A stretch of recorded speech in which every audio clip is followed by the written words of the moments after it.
I bought this guy from a local hardware store today in Sheffield for 50p, and as you can see, it's looking a little bit worse for wear, a little bit crispy and brown. So in today's video, I'm going to show you how you can take a plant like this from the clearance rack in your local store and rehab it and turn it into a nice plant. So there's a few things we need to check and we need to do to get this plant back to its former glory. The first thing I always do when I bring a plant home is to always check for pests.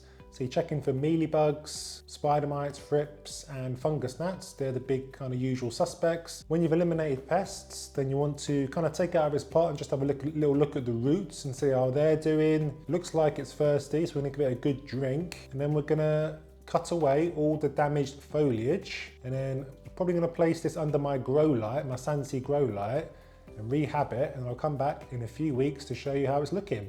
So like I say, the first thing I always check is pests. You don't want pests on this plant spreading to your other house plants when you put it nestled into your collection. So I've already given this a bit of a look over, but the first thing you want to look for is spider mites, and you can generally tell by holding it close or up to the light and looking for webbing in between the leaves and the petioles. And if you see very fine webbing anywhere, then you know there is a spider mite problem. But like I said, I've already had a little look at this one earlier and I didn't see anything, and I'm still not seeing anything now, so I don't think spider mites are in here. And then you want to check the soil, just disturb the top of the soil, top 2 inches, and just see if there's any flea-like creatures hopping around. And like I said, I've checked this earlier and I didn't see anything, but you just want to be a little bit patient because they will spring to the top. They do tend to live on the top 2 inches of soil. So if you disturb it, they kind of run around. You can see them hopping around on top. But I can't see any. You can have a little look there. Just want to disturb the top, but I can't see anything. Then the next step is you can get a piece of white paper and kind of bang the plant or shake the plant over the white piece of paper and then inspect the paper, see if there's any moving specks, moving black specks. That's how you detect thrips. And then mealybugs. Mealybugs are dead easy to spot. Just look on the underside of the leaves for little, what looks like blobs of cotton. And they'll be kind of just stuck on there, but they'll be easy to spot because they're a little bit bigger than spider mites and thrips. And if you do spot them, I've just broken off a leaf there.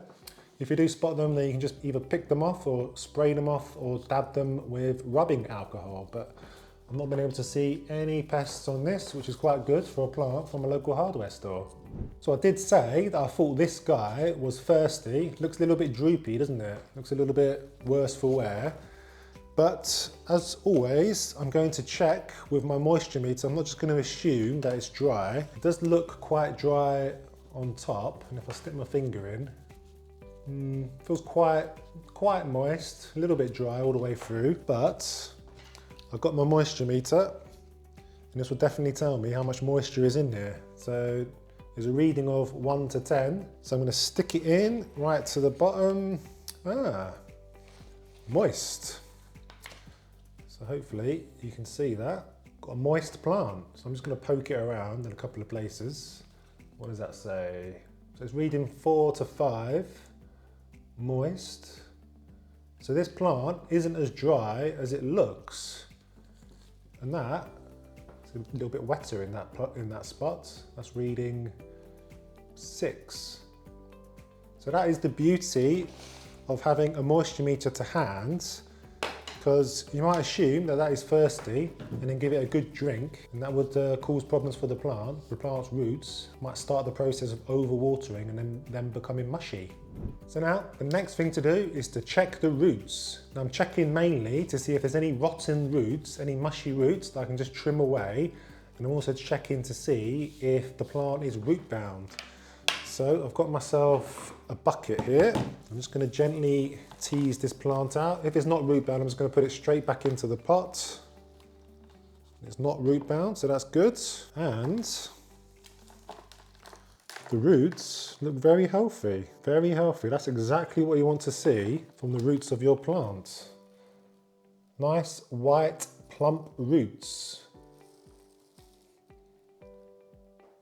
So as far as I can see, there's not much wrong with this plant. I think it's just been a little bit bashed around in store, maybe in transit as well. Some of these leaves, a little bit bashed up, a little bit brown around the edges. Also, they're probably using tap water to water the plants. Spider plants tend to be a little bit sensitive when it comes to tap water.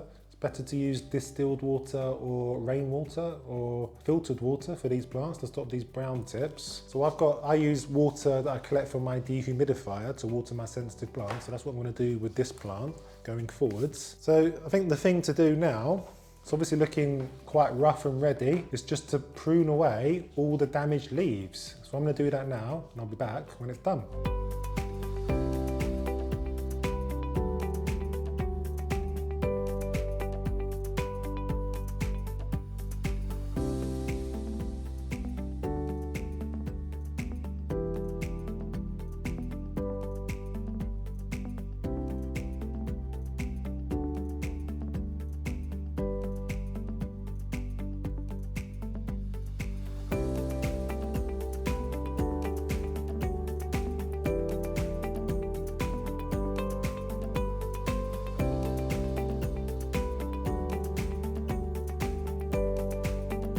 There you have it. So it might look a little bit drastic, but there was quite a lot of damaged leaves here. Quite a few leaves where they've been cut in half or broken off. So I had to cut them out. And quite a lot where the ends are broken off and dangling, but quite a few where they had brown tips like that. Quite a good few amount of leaves there, but as long as there's some foliage left, that should be fine for it to photosynthesize. So that will now kick on. It will send a signal to the plant that it better hurry up and push out new growth. So I'm going to stick this under my Sansi light for a few weeks, probably 2 or 3 weeks, and I'll come back to show you the results.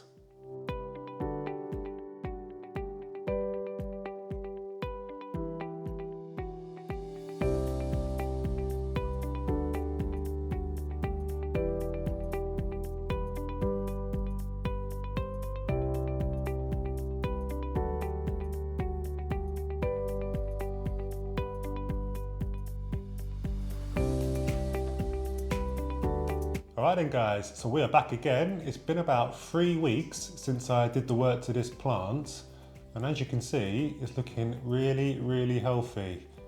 So you can see in the middle of the plant there is lots of new shoots coming through, and you can also even see some baby shoots at the very base of the plant. So this is really ready to kick on and really bush out and turn into a nice full plant. So there's no need to chuck away your plant that you find in the clearance section of your local store. You can do a little bit of work to it like I did. All I did was stick it under some grow lights. I fed it once and I watered it once, and that's really pushed it along. You can see lots of deep green foliage with the contrast with the white variegations. So it's looking really, really healthy. So I'm going to put it back under my grow light, and this plant should develop into a nice large spider plant.